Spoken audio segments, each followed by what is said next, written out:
Charles Hope was a lifelong resident of Hernando County, Florida, where his family could track their roots back for generations. Popular, intelligent, and friendly, you'd have to cast a wide net to find someone who didn't know good old Charlie, and an even wider one for someone who didn't like him. Perhaps that's why it came as such a surprise when the gregarious, fun-loving man about town seemingly vanished into thin air. It was late on the night of March 31st, 1982, when Charlie strode into the Redfish restaurant in Rogers Park to share a drink with his uncle.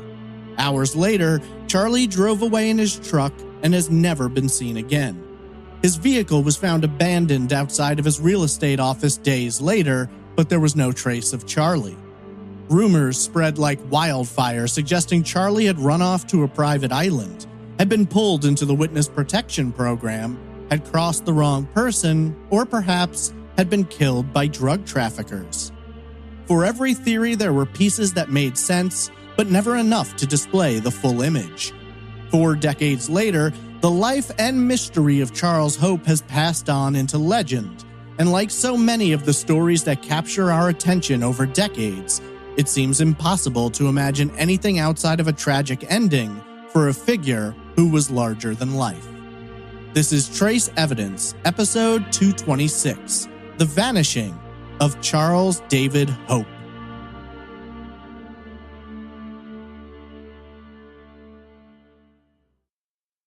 Welcome to Trace Evidence. I'm your host, Stephen Pacheco.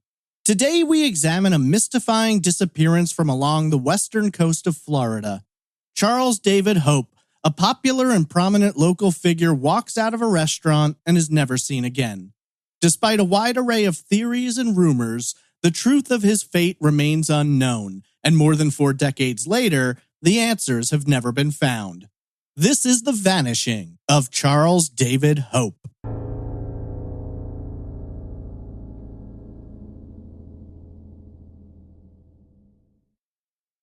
Hernando County, situated along Florida's west-central coast, has a rich history and is home to many beautiful vistas and natural wonders.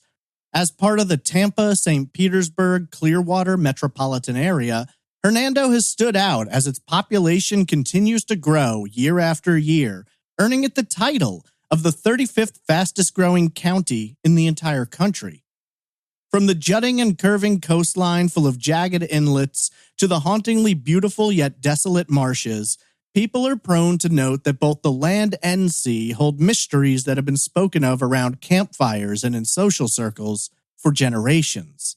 There are, of course, stories of ghostly apparitions that walk the land or rise up from the canals and bywaters scattered along the coast. Then there is the May Stringer House, known today as the Hernando Heritage Museum, where employees past and present tell stories about the spirits allegedly trapped within the walls that make their presence known to lone visitors who find themselves silent witnesses to something beyond explanation. Of course, despite the passion of some claims, they are little more than stories, stirred up as busy imaginations and fearful thoughts slide into impressionable minds from the edges of their periphery.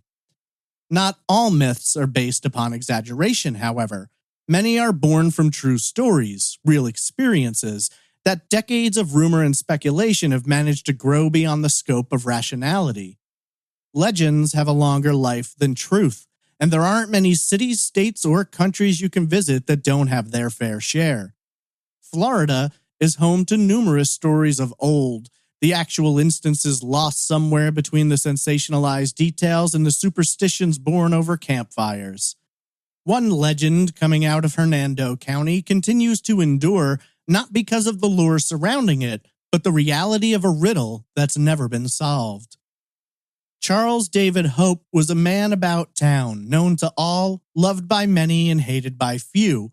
A Hernando County native, Charles could trace his heritage back to one of the first 2 European families to settle the western coast of the sunny peninsula.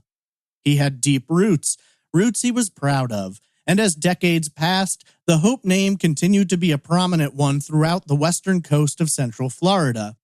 Today, his name is remembered by many, certainly in part due to his family's history, but predominantly due to a mysterious night 40 years ago when Charles walked out of a popular restaurant and vanished into the swamps and canals he'd spent his life exploring, supporting, and fighting for.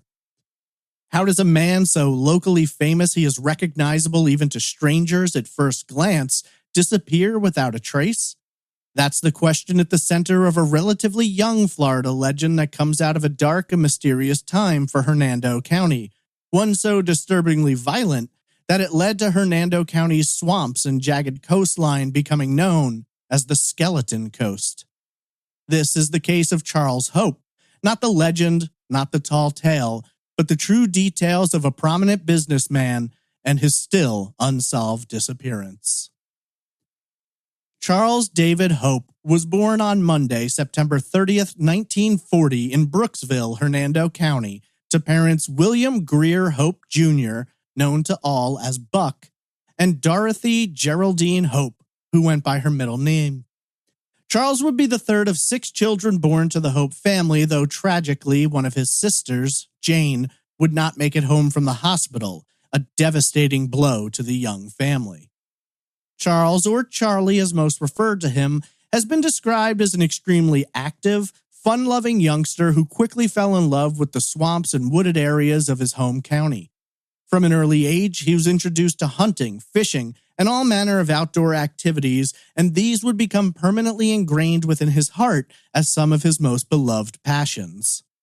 As Charlie grew older, his exploration of the swamps surrounding Weeki Wachee was so thorough that he quickly memorized the landscape and shoreline like the back of his hand. Frequently, he'd go out into the wilderness, sometimes alone, other times with friends and family, where they'd hunt wild pigs, deer, squirrels, and anything else that happened to provide sport. As a teen, Charlie would attend Hernando High School, where he performed well academically and was involved in numerous extracurricular activities and sport programs. Growing into an adult, Charlie was never an overwhelming physical presence. Average in height and weight, he didn't appear as an imposing man, but those who knew him report that he wasn't one to be trifled with. Tough as an ox and sharp as a razor, Charlie could take care of himself. All of his outdoor adventures had sculpted him to be tough as nails, and when it came to courage, he was in no short supply.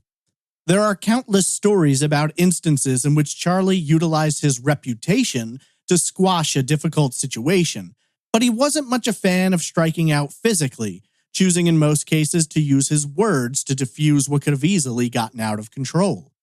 Many who loved Charlie acknowledged that he could be somewhat of a prankster, and oftentimes the situation he was having to talk down had been created by his own hunt for a laugh. At the age of 17, Charlie would marry his first wife, Alice, with whom he'd go on to father 4 children, 3 sons and 1 daughter.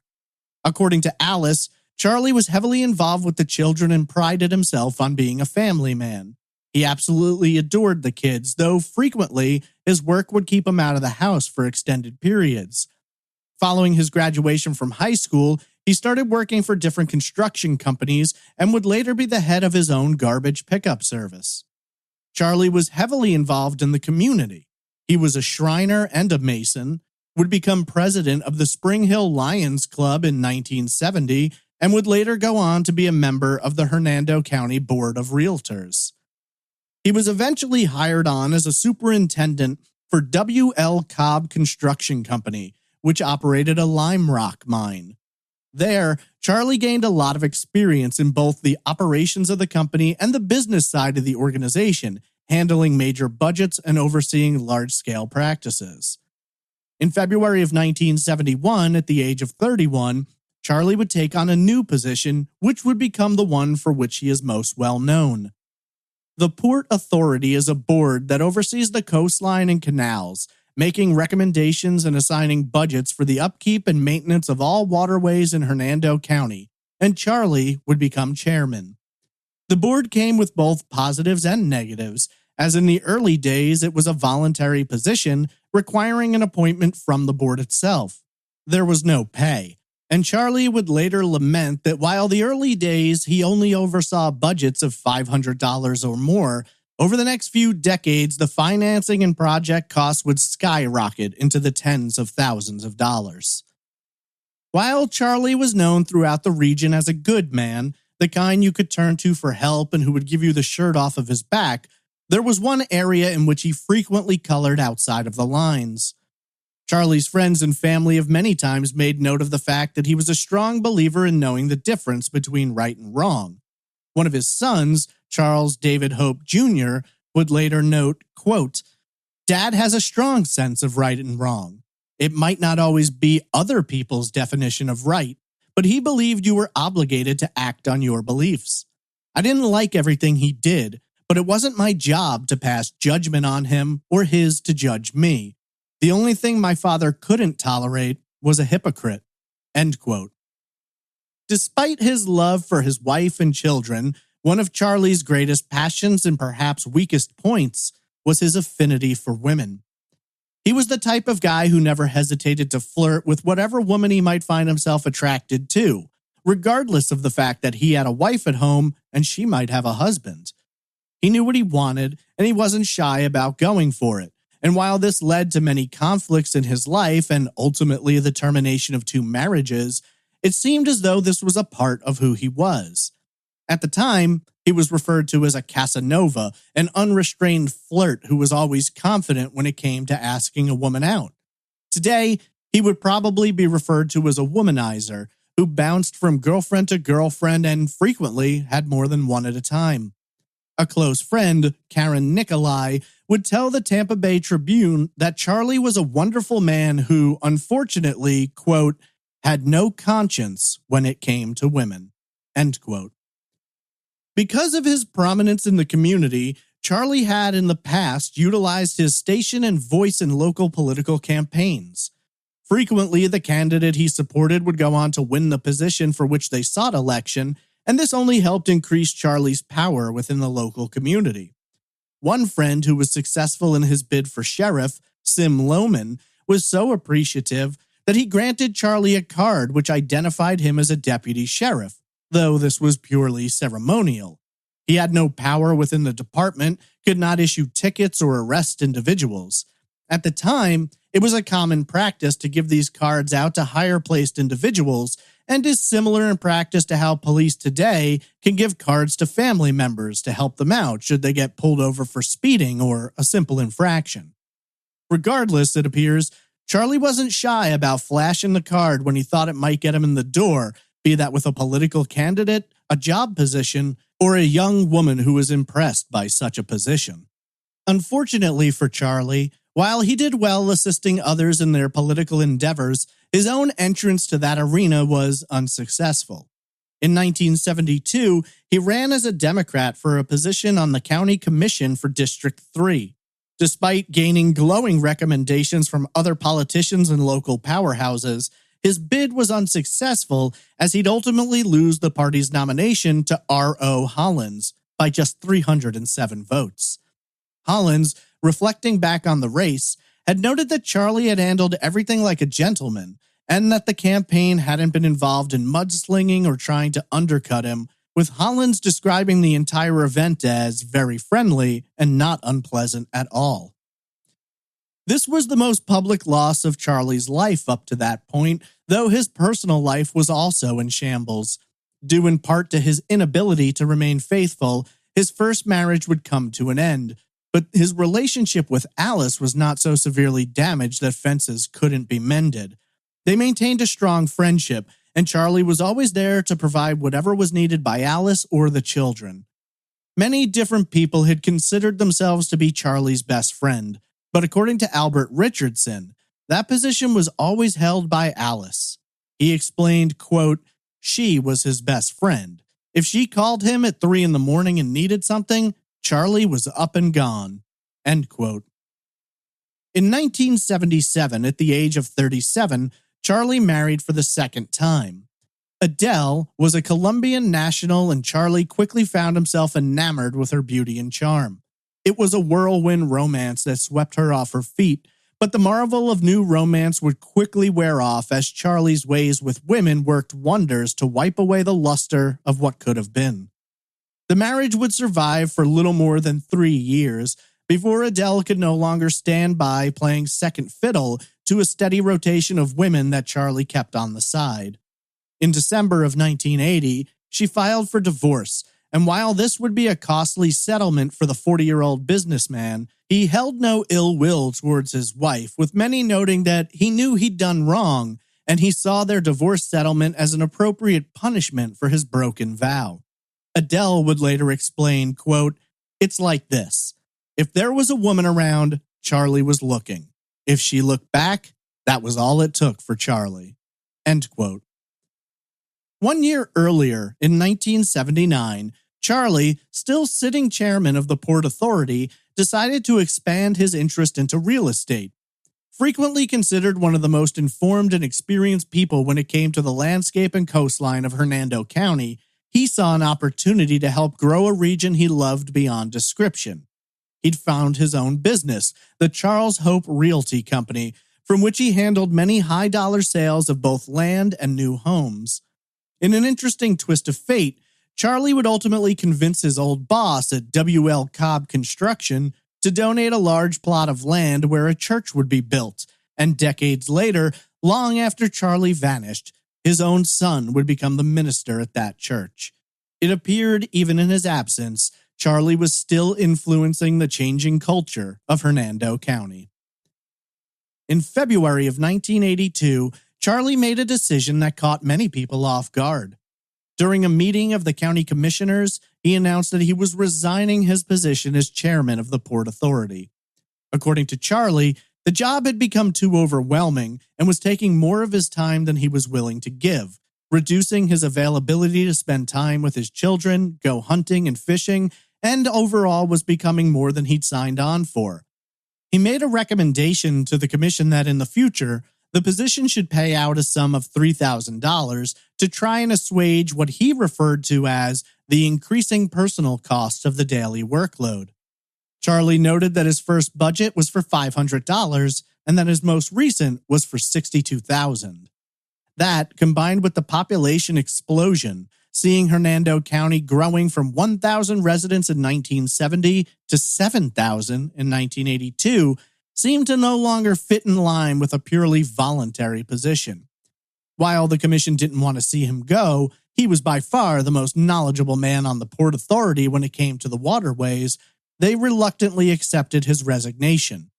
No one could have imagined that less than 2 months later, Charlie Hope would vanish into legend. In the weeks leading up to his disappearance, Charlie seemed to show two very different sides of himself.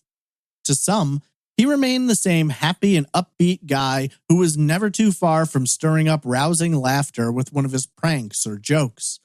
To others, there was something behind his eyes that led them to believe that not everything in his life was going as he'd planned, and that maybe he was, for the first time, afraid of something.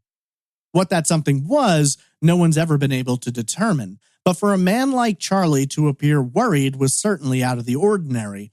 Perhaps that's why no one who felt that wave of concern asked any questions. It was Charlie who normally solved problems. He didn't generally bring his to others. At the time, one of Charlie's sons, Scott, was in the Army and was stationed in Georgia, and so his father came for a visit. While the full details of their time together has never been revealed, Scott came out of it with the bizarre feeling that his father was somehow trying to say goodbye to him. John Wolf, spokesman for the Hernando County Sheriff's Office, would later tell the Times, quote, "He said Charlie made it a point to tell him that if anything happened to Charlie, Scott would be taken care of." End quote. Charlie's first wife, Alice, also noted odd behavior on his part in the days leading up to his disappearance. On Tuesday, March 30th, Charlie stopped by the home to spend some time with his 1-year-old grandson. According to Alice, this wasn't out of the ordinary, but Charlie hung around a lot longer than he usually did, which caught her by surprise. She would go on to explain that at different points during the visit, she got the feeling something was wrong, noting that she thought she could see tears welling up in his eyes, but he never said anything about it. She later explained, quote, "I should have known something was wrong. He was just sitting there not saying anything. I caught tears in his eyes a couple of times." I should have known. End quote. According to Alice, at some point during the visit, Charlie made a phone call and had what she described as an agitated conversation during which he apparently agreed to meet with someone. Later, she would wonder what role that call might have played in his disappearance. Charlie's father, Buck, also had a strange encounter with him that day. He told reporters that Charlie stopped by the house to visit, but he didn't seem to be himself. He was very quiet, which was uncharacteristic of the 41-year-old, and his interest was focused on his mother. Geraldine wasn't in at the time, and Charlie asked his father to have her call him later in the evening, but that call was never made. Geraldine struggled with regret for not making the time, as she later told the Tribune, quote, "We had a house full of people that night, and I never called him. That was my last chance to talk to him." End quote. The following day, Wednesday, March 31st, would be the last time anyone reported seeing Charlie Hope alive. The exact movements of Charlie Hope have never been completely established for what is commonly thought of as his last day in Hernando County. Reportedly, he stopped in at a local business, Scuba West, which specialized in taking tourists and locals on underwater explorations of the area surrounding the county. According to the official narrative, Charlie made this stop and specifically asked questions about a private island off the coast of Belize.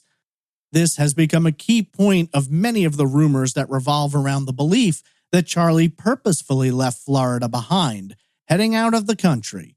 But there is one major issue. Not a single employee of Scuba West could recall seeing Charlie that day, let alone having a conversation with him about Belize. At the same time, they noted they frequently got visitors who asked a wide assortment of questions, and they couldn't remember everyone. According to Carol Schmalzried, Charlie came by her Hernando Beach house that evening and sat down to dinner with her and her children. After dinner, Charlie told Carol that he was going to visit some friends in the area and that he'd catch up with her later on. His next stop brought him over to the home of Joe and Karen Nicolai, two of the last people to see him before his disappearance. According to the Nicolais, Charlie's visit was somewhat odd, as he hadn't been to their home in months. Joe would later wonder, much as Scott and Alice had, if the point of the visit had been some form of saying goodbye, even though he never verbalized any intention of not seeing them again. He apparently spent some time playing with Dan, a favorite pit bull that he'd given to Joe 2 years earlier. Then, he produced some recently picked mustard greens and cooked them up. Charlie made 2 phone calls, one trying to locate a woman who worked at a local restaurant, the Redfish Seafood and Steakhouse at Rogers Park. His second call was to Carol. That call came in at approximately 9:30 p.m. Charlie explained that he was going to come back to her house, but first, he wanted to stop at the Redfish to give his Uncle Dave some of the mustard greens. After leaving the Nicolai home, Charlie made the short drive over to Rogers Park and climbed out of his white truck, carrying a small plastic case with the mustard greens. Crossing the parking lot, he entered the restaurant located just shy of 5 miles from his real estate office, which served a dual purpose of housing his business and a place where he would spend the night from time to time. According to his Uncle Dave, Charlie arrived and produced the mustard greens before taking a seat beside him at the bar, where the two shared a bottle of R&R, a Canadian whiskey. Much like the other Charlie encounters that night, Dave felt something was off, but he couldn't put his finger on it. He explained, quote, "The boy was worried about something, no doubt about it. I guess I should have said something to him, should have tried to pull it out of him. But the way Charlie was, if he wanted to talk about it, he would." End quote. Curiously, no one seems to recall actually seeing Charlie leave the restaurant that night, and it's believed he left sometime after midnight, closer to 1 a.m. One detail which several people have pointed out as being odd is that Charlie didn't finish his drink that night, leaving a half-empty glass on the bar top. Several people, including Alice, noted this was very uncharacteristic of Charlie, who would either finish his drink or pour the remnants into a paper cup to take with him. Perhaps the most startling reveal was the sheer fact that no one saw him leave. Charlie always said goodbye. He never left without a word, and this had led many to wonder what the circumstances were that led to his departure that night.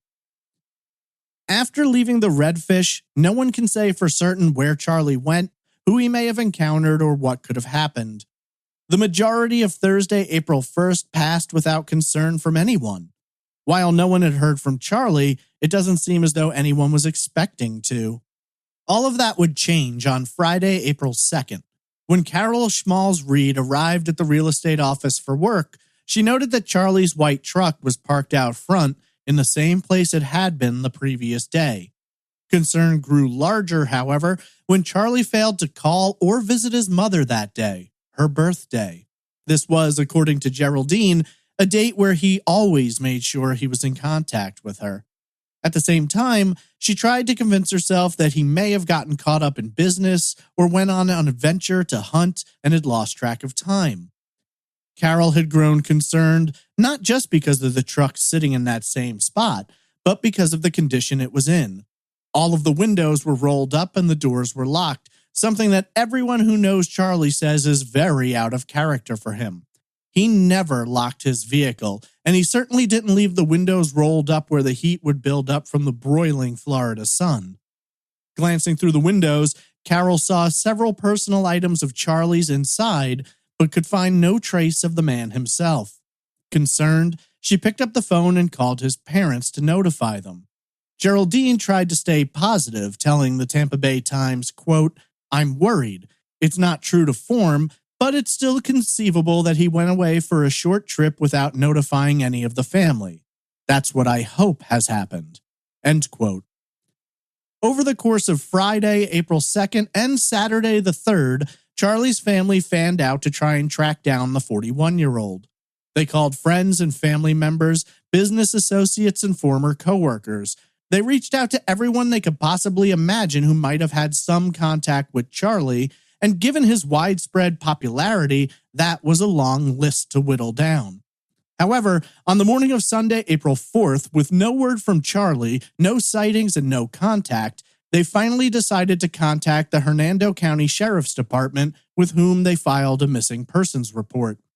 This caught many of the deputies off guard, as a lot of them knew Charlie and were friends of his.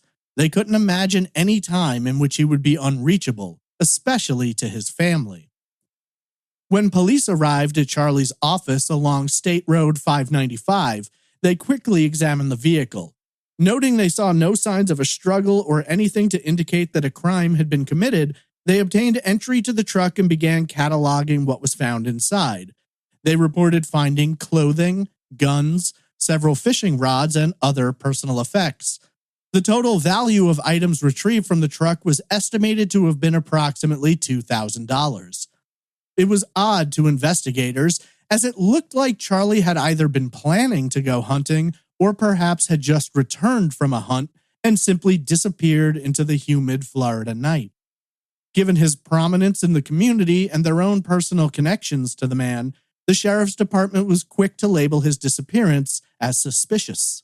A search of Charlie's office building and the surrounding area yielded no clues or helpful information, and so they began tracking his timeline.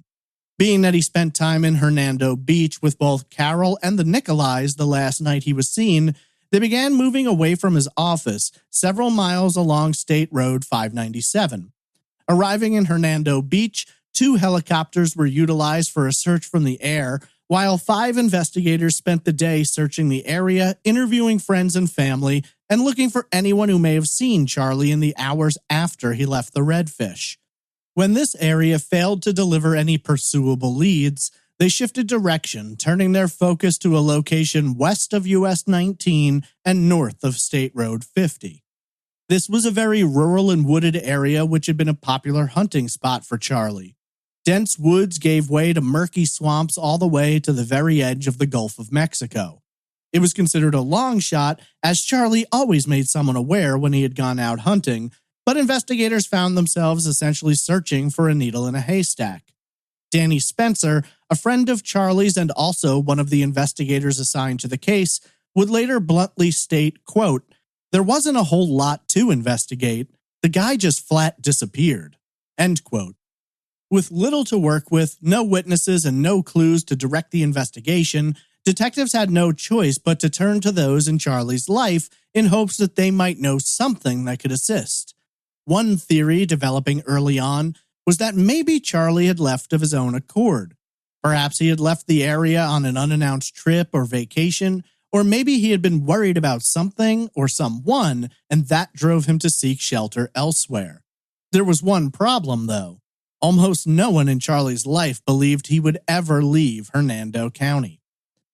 Alice told police that Charlie would never willingly leave, and even if he did, he'd surely have contact with her and the children.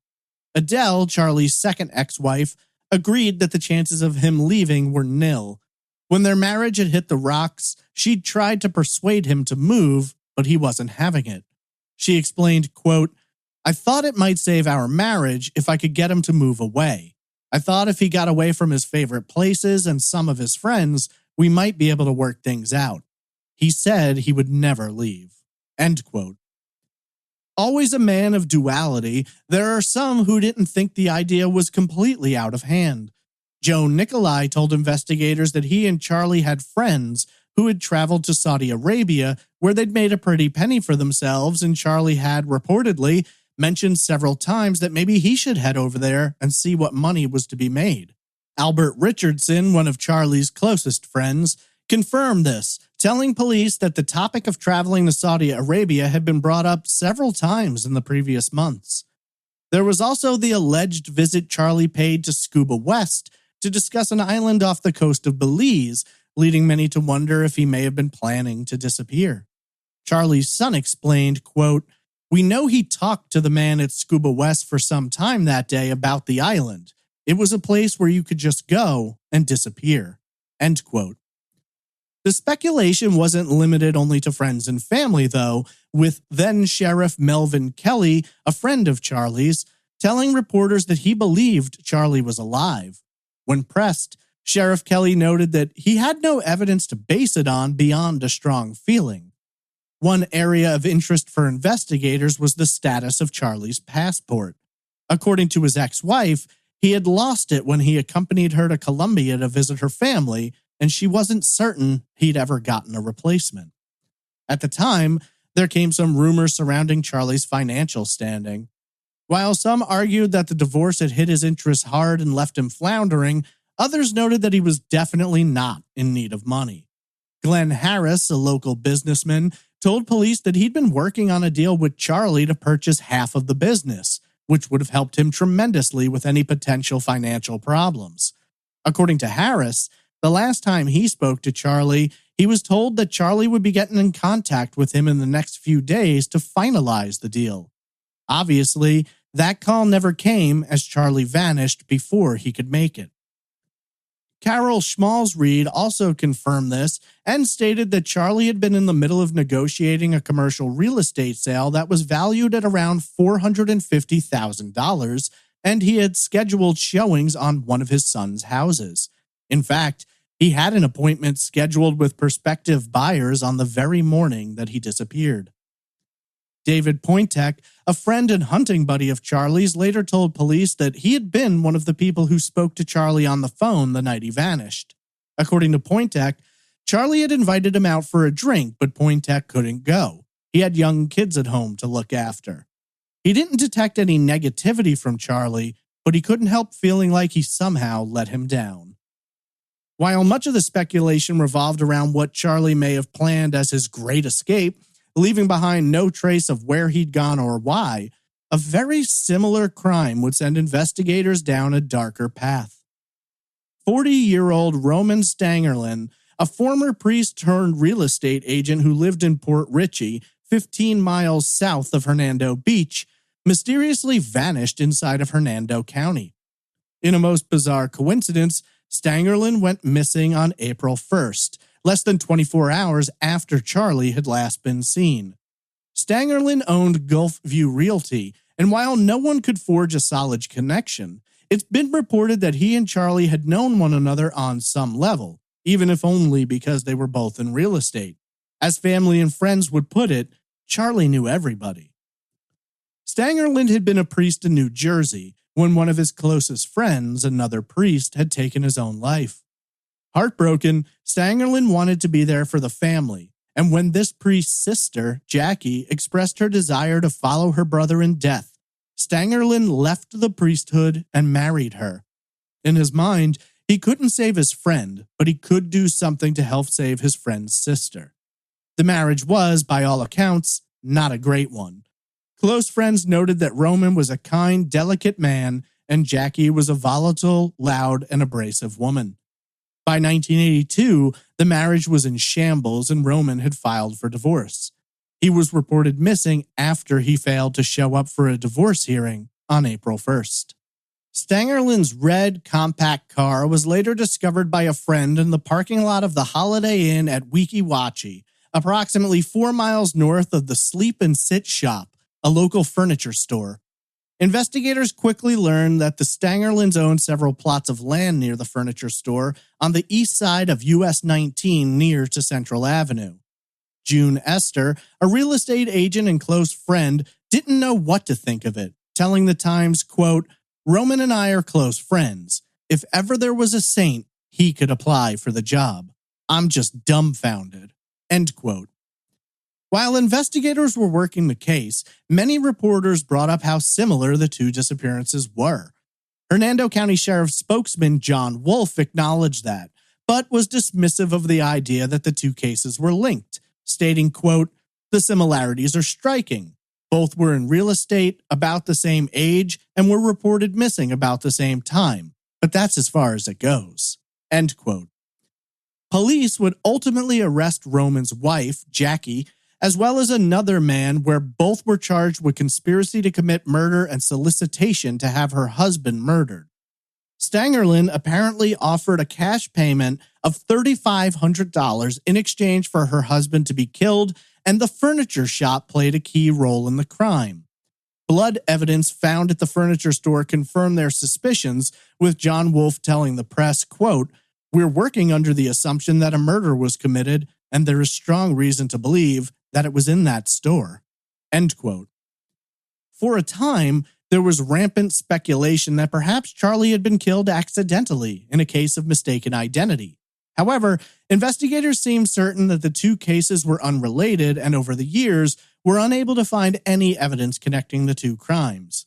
More than likely, they believed, had Charlie been the victim of a homicide or a plot to kill him, it would have more to do with his personal life than anything else.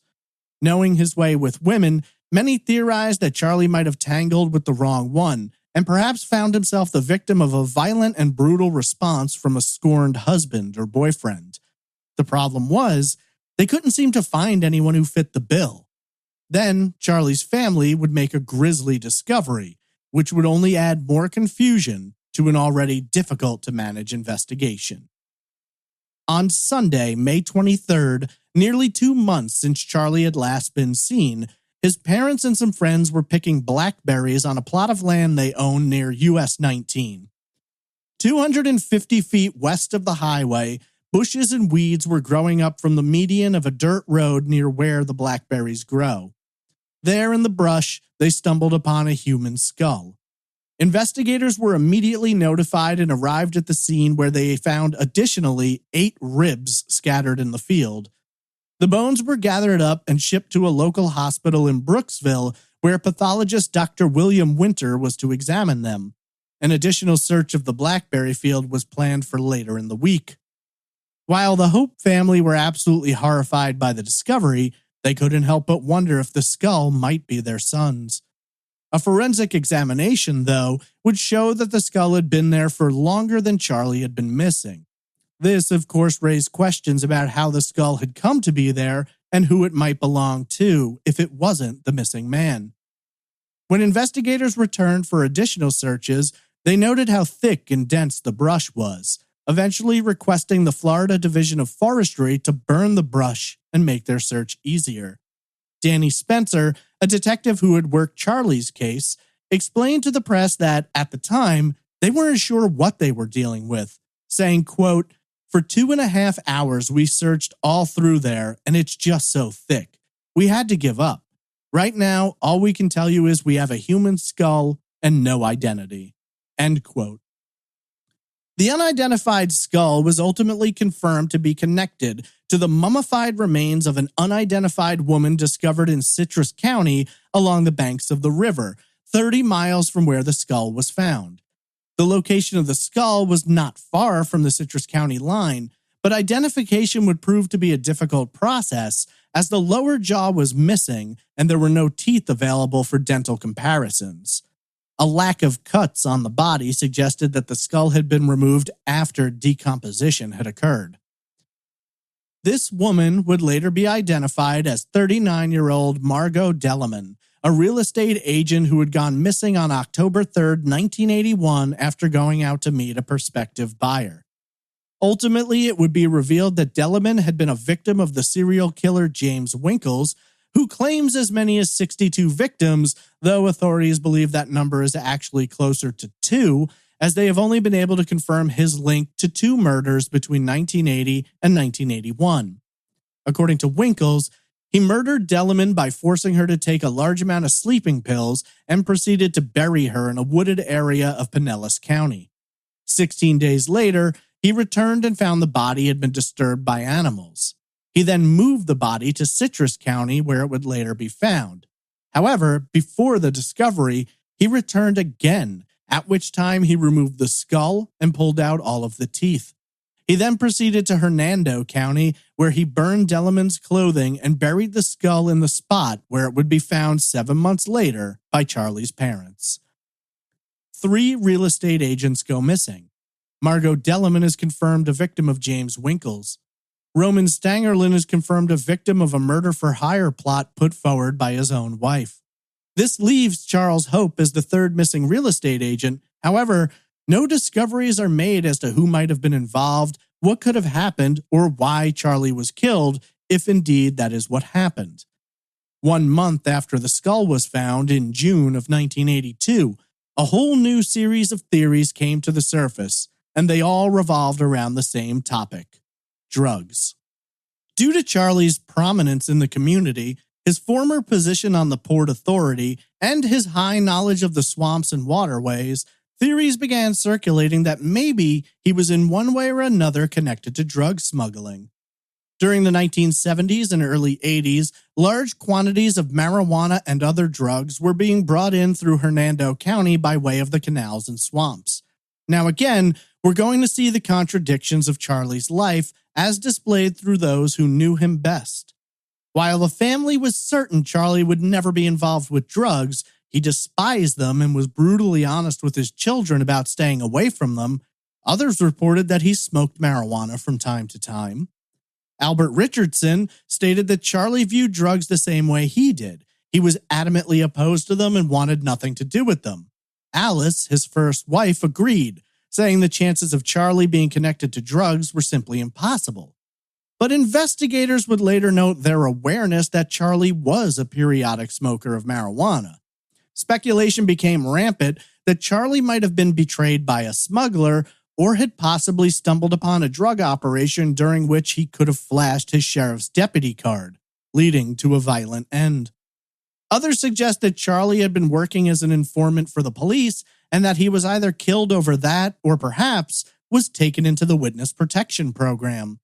The flames of these rumors were further fanned by a statement from the sheriff's department. Spokesman John Wolfe told reporters that they were investigating the possibility that Charlie might have been in contact with a man known only as Doug Henning. Henning, who lived at the Weeki Wachee Holiday Inn for several months in the later half of 1979, was believed to have played a major role in drug smuggling in the area. Henning reportedly told people he met, including Albert Richardson, that he was a contract agent with the CIA. While Richardson couldn't confirm whether or not Charlie knew Henning, he considers it highly unlikely that they didn't encounter one another. In terms of them having any business dealings, though, of that no one could be certain. John Wolfe made his department's view very clear, simply telling the media, "We really want Mr. Henning." This, of course, raised a lot of questions about what Charlie could possibly be tied into. Again, was he working with Henning on some of the drug smuggling schemes, or was he advising investigators about drug movement up and down the coast? While police denied Charlie was involved as an informant, it was quickly noted that the original two detectives assigned to his disappearance were narcotics officers. Wolf replied that that was simply a matter of happenstance. They just happened to be the two detectives available that day. A new investigator, Tony Perez, had been assigned to approach the case from a new perspective. This did little to alleviate the rumors, but with the case growing cold, rumors were about all they had.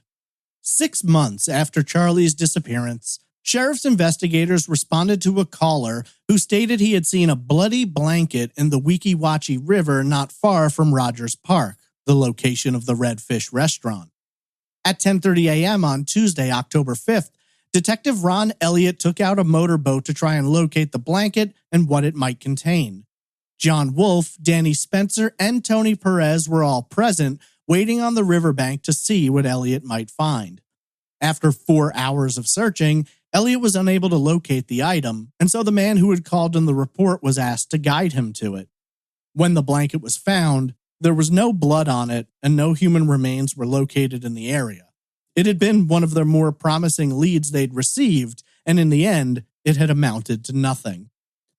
1 day later, on Wednesday the 6th, police recovered the badly decomposed body of a man floating face down in a muddy swamp in East Hernando County.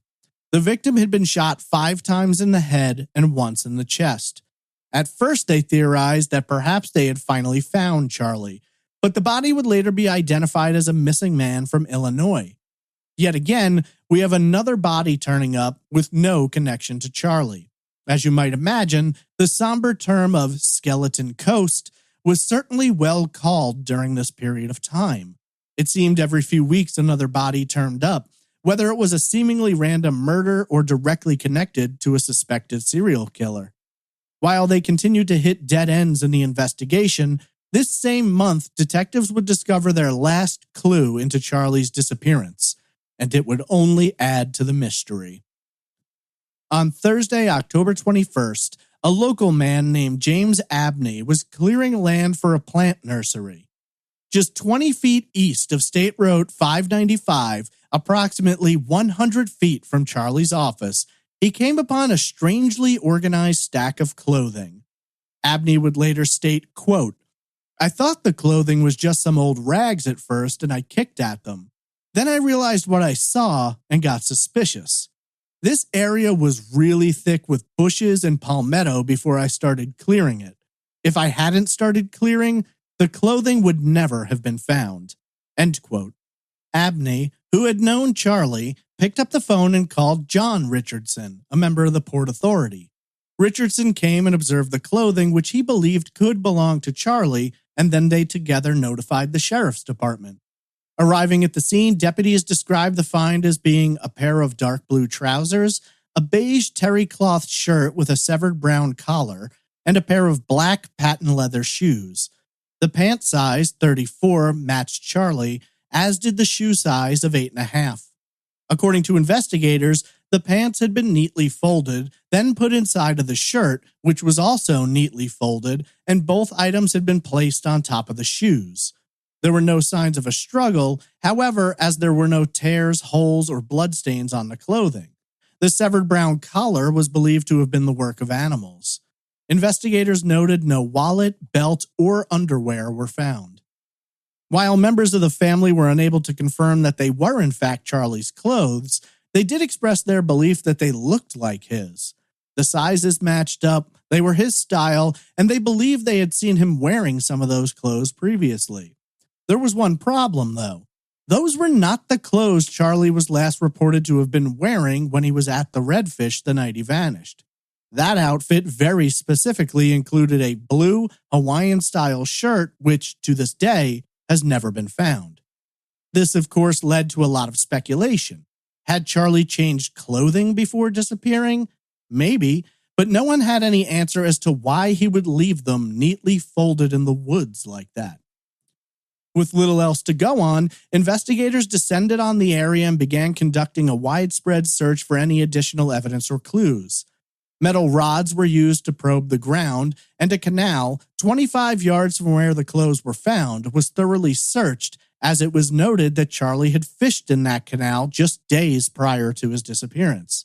This, they thought, might present some explanation, as Charlie was reportedly known to go behind a bush or a tree to change his clothes before and after fishing and hunting, but no one had any answers as to why he'd have left his clothes in the woods. Cliff Batten, an investigator on the case and a friend of Charlie's, pulled out all the stops to search every inch of the area, but could find nothing more. He explained, quote, "We scoured this area on both sides of 595 after Charles disappeared and didn't find anything. I flew over the canal a half a dozen times in a helicopter. The water was clear, and we would have seen a body if it had been in there. Of course, we didn't find the clothes then either." End quote. The far side of the canal, however, presented some challenges. Batten went on to explain that the canal had a steep wall of lime rock covered with brush and other vegetation. It was the outer wall of a pit at the Arapica lime rock mine, which is filled with murky water more than 75 feet deep. Batten noted that there was no safe way to check the water-filled pit, noting that if Charlie's body had been disposed of there was no chance of recovering it. This would be the last major movement when it came to the investigation into Charlie's disappearance, but it would not be the end of the story. In July of 1988, more than 6 years after the disappearance, investigators decided to dust off the old case files and take another look. According to their new approach, they believed there was enough to suggest that Charlie may indeed have been the victim of a homicide and that it could very likely be connected to drugs. According to Lieutenant Mike Hensley, their office received information which might connect someone from a 1981 drug bust in Arcadia, 130 miles southeast from Hernando Beach, to Charlie's disappearance.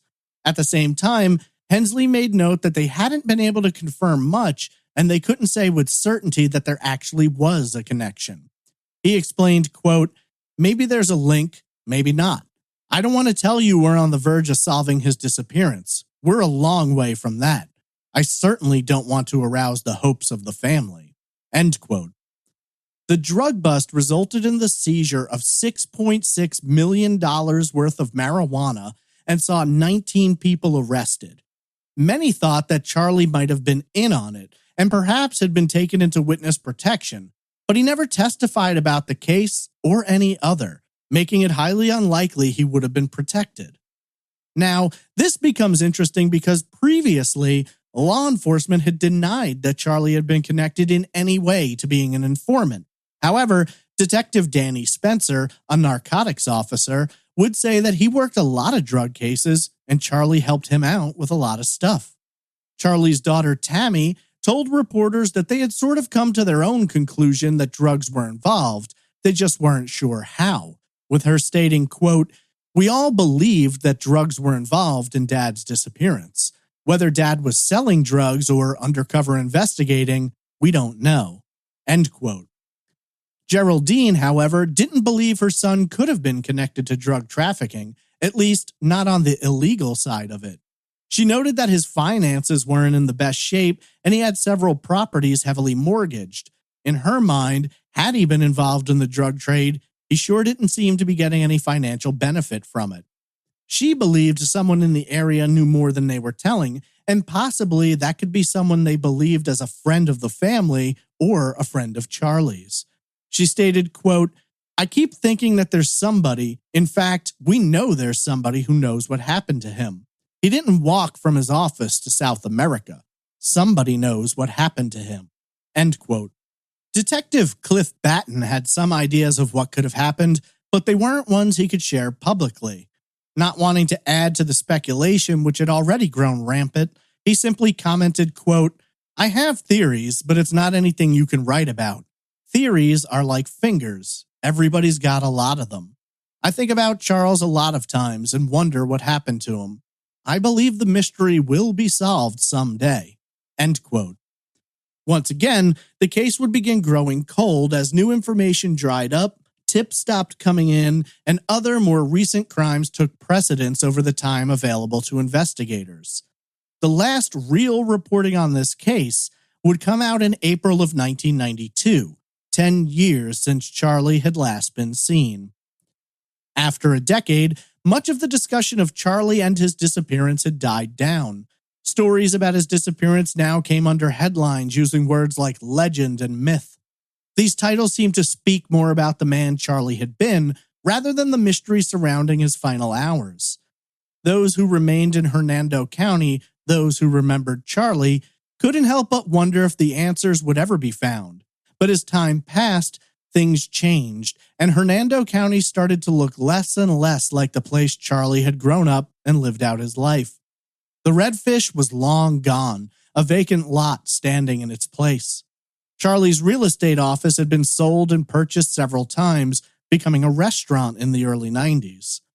His son, Charles David Hope Jr., or Dave as he prefers to be known, had become a Baptist minister and was working in a church on the very land his father had gotten donated 20 years earlier. For him, the search for his father never ended, and it was at his urging that the Hernando County Sheriff's Office decided to reopen the investigation. Perhaps the passage of a decade had loosened some lips or stirred up new details. Dave returned to Hernando County and took over as a pastor of the First Baptist Church in May of 1991, where he found himself overwhelmed by feelings of his father and dreams about that fateful night. For him, it would become a pursuit for truth, for justice, and for his missing father. He explained, quote, "I thought I had realized my dream when I came to pastor this church, but the dreams actually started after I got here, and they aren't all pleasant.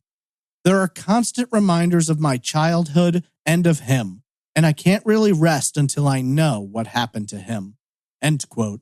In February of 1992, an appeals court ruled that Charlie was deceased, and his date of death was set as being April 1st, 1982. This occurred in response to a legal dispute with an insurance company that had seemingly been fighting to avoid the declaration so they wouldn't have to pay out life insurance claims.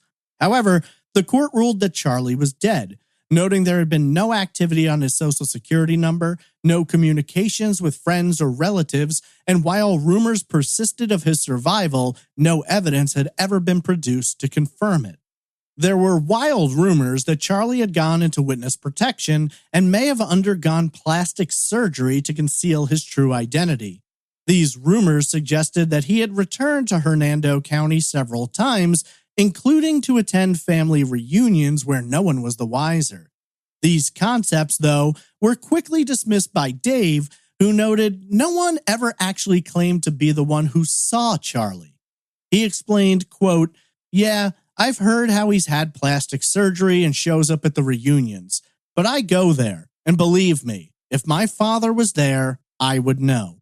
You hear things, but nobody comes up and says, 'I saw your father in this country or at that bar, and he is alive.' It's always secondhand." End quote. While there came the rumors of Charlie leaving Florida and heading to Caye Caulker, that private island off the coast of Belize, no one actually believed that. Anyone who knew Charlie argued, persuasively so, that he wasn't the type who could keep his head down for long without reaching out to someone from the family. Then there were the drug theories, some putting Charlie on the side of the law, others having him working hand in hand with violent and dangerous smugglers working their way up the coast, perhaps with his guidance. Some even theorized that Charlie had tried to do the right thing and may, in the end, have been betrayed by a corrupt member of law enforcement themselves tied into the drug trade. A lot of theories, but none with solid evidence. The late 1980s would bring about a new theory that wouldn't see the light of day until 1992. This theory suggested that Charlie was killed and buried in the foundation of a Kmart store in Spring Hill, which had its permit to build approved just 1 month before he vanished. This information came from a woman named Cindy Crane, who claimed to have been working with investigators, though they deny this. Crane told detectives that she had spoken with Charlie Haggett, a former business associate of Charlie's. According to Crane, Haggett told her that Charlie had been killed because of some plan to burn down the Redfish restaurant, which is why he allegedly claimed that that was the last place he had been seen. However, This theory seems to be quite thin, as both the police and fire department ruled that the fire was accidental and started by an electrical short. An attorney who worked for the owners, who foreclosed on the burned wreckage, said the restaurant had in fact been underinsured, making it very odd that any kind of arson plot was going on, at least not if money was the motive. This, in turn, Crane argued, connected Charlie's murder to a double homicide committed in May of 1981, a little less than a year before his disappearance. 20-year-old Dory Collier and 24-year-old Ricky Merrill were killed when the two were injected with drugs and Merrill's vehicle was doused with gasoline and set ablaze. What connection there was between this horrifying crime and Charlie's disappearance has never really been explained outside of the fact that drugs were involved and Merrill's family had once owned a restaurant across the river from the Redfish. No serious investigation has managed to find any connections between the two cases. Crane also claimed that Charlie's case was linked to that of former priest Roman Stangerlin, but again, no evidence to support that theory was ever presented. However, there was one bizarre angle to Crane's theories. The man she alleged had told her about this, Charles Haggett, wasn't available to be interviewed by detectives as, 5 months later, a real estate agent preparing to show Haggett's home to potential buyers found his badly decomposed body locked in a bedroom. He had been strangled and was found dressed in a shirt which had military ribbons and rank insignia of both officer and enlisted men pinned to it. This was exceedingly bizarre as Haggett had been an enlisted man in the Marine Corps, and neither of the items pinned to him were appropriate for his background. In addition to this, a blue beaded rosary with a 6-inch crucifix attached had been laid across his chest. A boarder later pleaded guilty to the murder, saying that it happened after he and Haggett had gotten into an argument. Another potential lead that does little to add to the investigation outside of even greater speculation. The final angle approached revolved around a waitress at the Redfish, allegedly the one Charlie was asking about the night he vanished. In the days prior to the disappearance, this waitress had taken a short canoe trip with Charlie along a local canal. According to her, nothing happened between them, and it was just a friendly hangout, not romantic or sexual in nature. However, she'd later call in sick to the Redfish, saying she had bruises she didn't want anyone to see. This led investigators to theorize her husband might have beaten her in response to her spending time alone with Charlie. While this quickly became one of the more believable theories, investigators never managed to find any connection between the woman, her husband, and Charlie's disappearance. Another blind alley with no hope of leading to the truth. When last seen, Charles David Hope was described as being a white male with thinning gray hair and blue eyes, standing 5 feet 7 inches tall and weighing approximately 185 pounds. Charlie had a tan and was in good physical shape at the time of his disappearance. He was last reported to have been wearing a blue Hawaiian-style shirt and dark slacks. He was last seen at the former Redfish restaurant in Rogers Park, and his truck was found just 5 miles away, parked outside of his real estate office, with all of the doors uncharacteristically locked. At the time of his disappearance, Charlie was 41, and if alive today, he would be turning 83 this September. Sadly, while Charlie's case retains the same open and unsolved status as it had more than 40 years ago, so many who loved him and hoped for his return have passed away. His mother, Geraldine, died at the age of 72 on December 16, 1991. His father, Buck, passed away at the age of 82 in March of 95. Charlie's uncle Dave, the man he paid his last visit to, has also since passed. For the majority of these last 4 decades, little if any progress has been made on the investigation. Still, Charlie's family remains hopeful that the answers will not remain concealed forever, and that someday they might be able to bring their father home to grant him a proper burial. His son David explained, quote, "I think I owe it to my father to find out what happened, wherever the trail leads and whatever the facts are. He deserves better than just a big question mark. If it was me, or one of my brothers, or my sister who disappeared, he would never have let it go.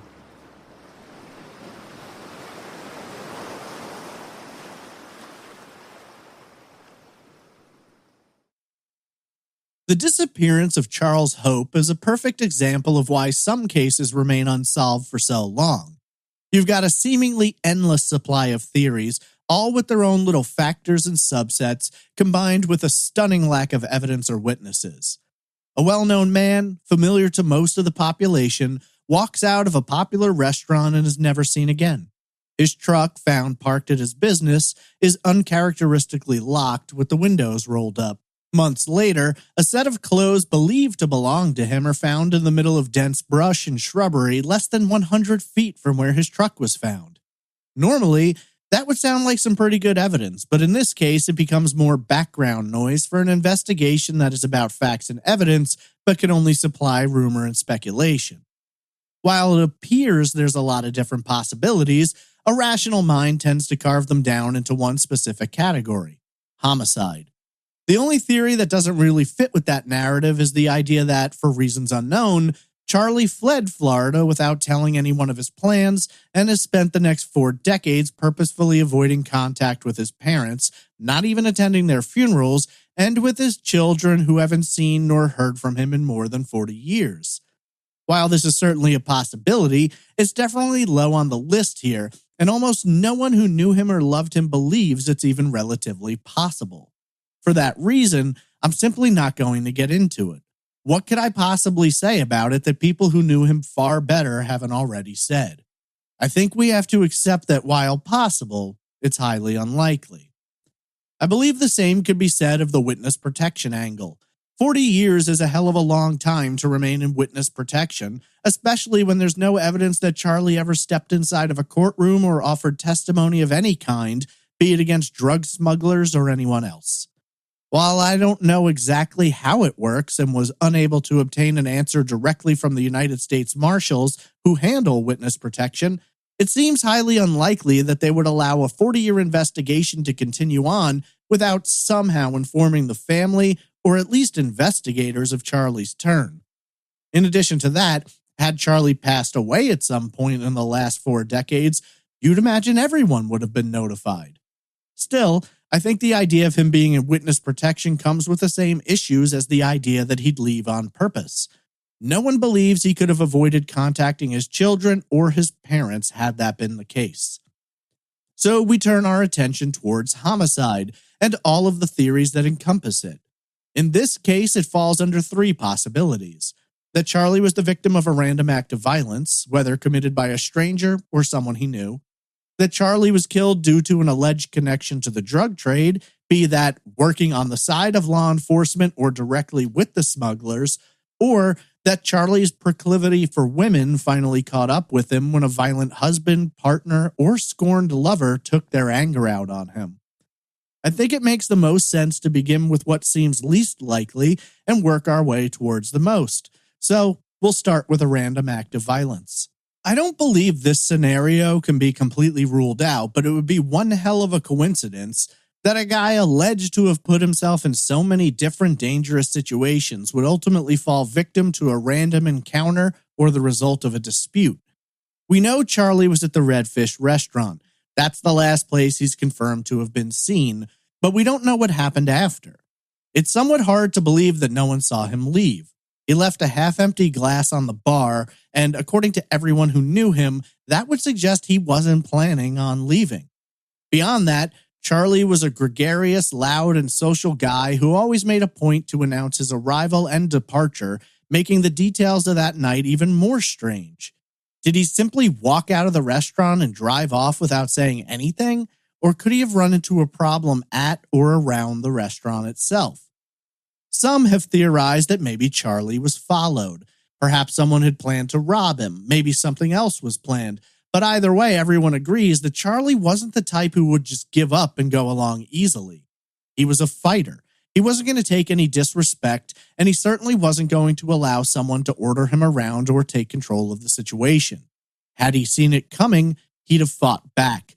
And there's a good chance the person pushing on the other end would have had the cuts and bruises to show that they'd been in one hell of a knockdown dragout. However, nothing to suggest a struggle is found.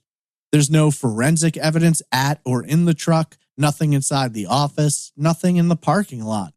This would imply one of two possibilities: that Charlie was forced along at gunpoint, which is certainly possible despite his toughness, or that whatever happened to him happened elsewhere, and either someone else left Charlie's truck at his office, or maybe he drove it there himself and then willingly got into a vehicle with someone he believed he could trust. From there, it's almost anyone's guess what might have happened.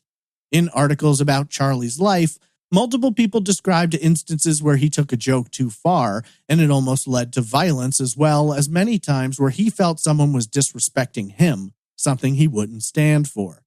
I could easily see a friendly get-together or late-night outing leading to a violent situation where, for once, Charlie didn't come out on top. He was getting older, he wasn't a spry 25-year-old anymore, and it isn't hard to imagine he could have found himself in a situation where he thought he could punch or intimidate his way out of it, only for it to go wrong. Then again, maybe it was entirely different. And if you factor in the possibility of alcohol or drugs being involved, then you never know how certain people might react. Maybe, as some theorize, Charlie came upon something that he tried to intervene with. An arguing couple, a robbery attempt, something where he pulled out that sheriff's deputy card and found that the person he flashed it to wasn't even slightly concerned about killing a police officer, let alone someone who wasn't actually a cop. The problem with all of the theories surrounding the random act of violence is similar to the problems with every other theory. There's never been any solid evidence uncovered to make it make sense. No crime scene, no body, no murder weapon, no known enemies or threats, no reports of similar crimes committed in the area. Also, I find it hard to believe that had this been a random incident, it's unlikely they'd have gone to the lengths to conceal Charlie's body to the point where all these years later, it's never been found. At the same time, the ocean was right there. So, while this is certainly a possibility, there's far too little to analyze. So, let's move on to the theory that Charlie could have been specifically targeted because of his womanizing. Police early on considered it possible that Charlie had either hit on the wrong woman or maybe had relations with the wrong woman, and when her husband discovered the truth, he was willing to kill in his search for revenge. We know that Charlie was around a lot of women, and we know that wedding rings didn't stand out to him as a big red stop sign, whether it was the ring on his own finger or the one on hers. It's not hard to imagine the kind of violence that could lead to. While this theory is a prominent one, I've noticed that there's never actually any names mentioned. Perhaps no one knew for certain what women Charlie might have been engaged in various activities with, or maybe they examined everyone they could and failed to develop any real connections. I can't help but feel a bit odd about the waitress at the Redfish, the one he not only called about, but also went there looking for. According to police, she had gone canoeing with Charlie not long before his disappearance and later called in sick to work, claiming she had bruises that she didn't want anyone to see. Now, I don't think it takes a genius to read through the subtext there and make the leap to the concept that her husband, angry with her spending time with Charlie, had come at her violently. Doesn't that sound like a pretty good place to start digging? Unfortunately, her name has never been revealed, so looking into her is far from an easy task. As for their part, investigators would note that they considered this a good lead to pursue, but never managed to establish a connection between the woman, her husband, and Charlie's disappearance. This sort of scenario seems much more believable than the idea that Charlie just happened to be the victim of a random crime. In this case, you could imagine, maybe the husband was at the restaurant that night, waiting for him. Or maybe he spent his time in the parking lot, watching and waiting for Charlie to leave. After that, he follows him and the two end up engaging either outside of his office or elsewhere along the way. There is, of course, another possibility. Perhaps this woman, brutalized by her violent scumbag husband, is forced to be used as bait. She drives over to the office to speak to Charlie, tells him about how her husband reacted and that she's afraid for her life. Charlie, wanting to be the hero that he envisions himself as, agrees to get in the car. Maybe it's all legitimate. She wants someone to go to the house with her to protect her as she gets her things. Maybe it's all a ploy, and when Charlie climbs into the car, he feels the barrel of a gun pressed against the back of his head from her husband, who was hiding in the back seat. Surely that's a possibility, but there's no evidence to support it. Like so much of this case, everything is speculative because in all reality, for a guy who was extremely well known and a prominent member of local society, no one ever really found much to explain away what could have happened here. So finally, we turn to the idea of drug smuggling. I find it difficult to accept much of what's been said about Charlie's connections to drugs. There are so many contradictions here. How can anyone see their way through it all without losing track of heads and tails? First, he hates drugs and would never be involved with them. Then, he smokes marijuana from time to time, but he's far from a heavy drug user. Police say he never worked for them as an informant and wasn't involved in any drug operations, but narcotics detectives are assigned to his disappearance, and one of them later confirms that yes, Charlie did supply information that led to some drug busts. You can see it from both sides. Charlie, with his former position on the Port Authority, with his extensive knowledge of the coast, swamps, and waterways, could easily have been a valuable asset to be utilized either by drug smugglers or the officers charged with catching them. Unfortunately, again, we don't have a ton to work with here. There's never been any direct information provided in terms of how Charlie helped with narcotics officers. Maybe he gave them tips about dealers or drug transfers he became aware of, or if he was working on the other side, maybe he provided information to help cut down the competition.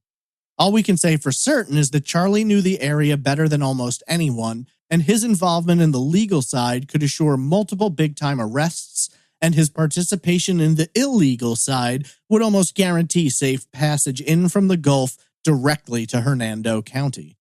I tend to agree with members of his family that drugs had to have played a role here. We just don't know what direction it was from. Sadly, though, Charlie becomes entangled with dangerous people like drug traffickers. That might explain the reason no trace of him has ever been found. Typically, they don't want to leave anything behind that is going to draw police into their particular smuggling route. It's always easier if someone disappears rather than a body being found, unless the point of the murder is to send a message. Multiple people close to the case had, at one time or another, suggested the possibility that Charlie may have been killed, dismembered, and then disposed of in the Gulf of Mexico, where there is absolutely no chance he would ever be found. It's a grisly possibility, but one which cannot be dismissed out of hand. I don't think Cindy Crane's information was as useful as she seemed to believe it would be, but she may not have been entirely off with some of her thoughts. While I don't believe that Charlie's case was in any way connected to the murder of Roman Stangerlin, I'm not so sure about the alleged drug connections in the double homicide of Dory Collier and Ricky Merrill. There's so much to that case, which, 40 years later, remains unsolved. I couldn't possibly dig into all of it here, and instead, I'll likely feature that case on a future episode. But one key of that investigation that I find absolutely perplexing is that while no arrests were ever made, police made it clear both in 1981 and as recently as 2021 that there are 4 known suspects in that case. Were one of those suspects in any way able to be tied to Charlie Hope or someone close to him, you might be onto something. As of right now, though, that hasn't occurred. Their murder appears to have been about drugs or about sending some kind of a message. They were shot up with drugs and then set ablaze while in Ricky's car. The fire burned with such heat that it took 9 days to officially identify the bodies, and when they had done so, it was through Ricky's dental records and the identification of jewelry Dory had been wearing. Obviously, the perpetrators there were both trying to send a message, as well as expressing a great deal of rage towards the 2 victims. I suppose the problem I have with any potential connections is the manner in which the murders occurred. If you're willing to commit such a heinous crime against 2 people in their 20s, leaving it to be found in the open, why the hell would you go out of your way to hide Charlie's body? If anything, his murder would have sent a larger message. I think there's a good chance that Charlie's disappearance was a homicide and that it was either tied to drugs or his romantic relationships. Hell, for all we know, those could have been two areas that overlapped. I imagine a drug trafficker isn't going to take kindly to someone who might hit on a woman in his or her life, or perhaps do more than that. We have no way of knowing if that's what happened here, but I find it a lot more believable than Charlie being in the foundation of a Kmart store or hiding out on an island off the coast of Belize. At the end of the day, however, without more information, it's all guesswork. Tragically, unless new evidence is found, someone comes forward, or Charlie's remains are finally recovered, the vanishing of Charles David Hope will remain open, unsolved, and very cold.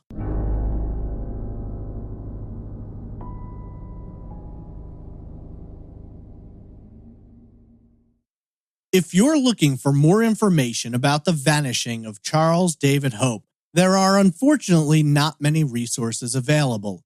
For this episode, both the Tampa Bay Tribune and the Tampa Bay Times were the most helpful. If you have any information about the vanishing of Charles David Hope, please contact the Hernando County Sheriff's Office at 352-754-6830. His case is number 82-06840. What do you believe happened? Tweet me at TraceEvPod, email me at traceevidencepod@gmail.com, or comment in the Facebook group.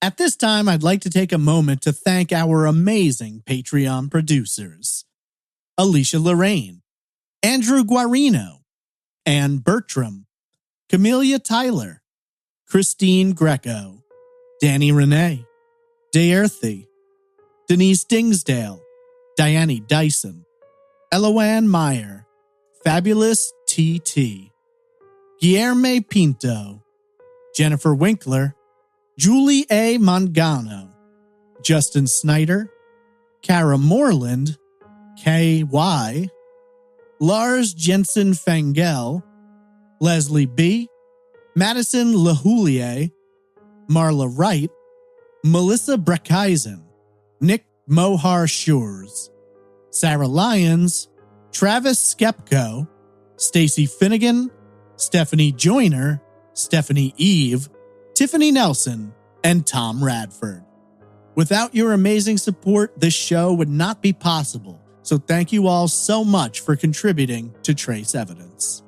One quick reminder, if you're planning on attending CrimeCon this year in Orlando, Florida, use promo code TRACE at crimecon.com to save 10% off your pass. Once again, that's promo code TRACE at crimecon.com.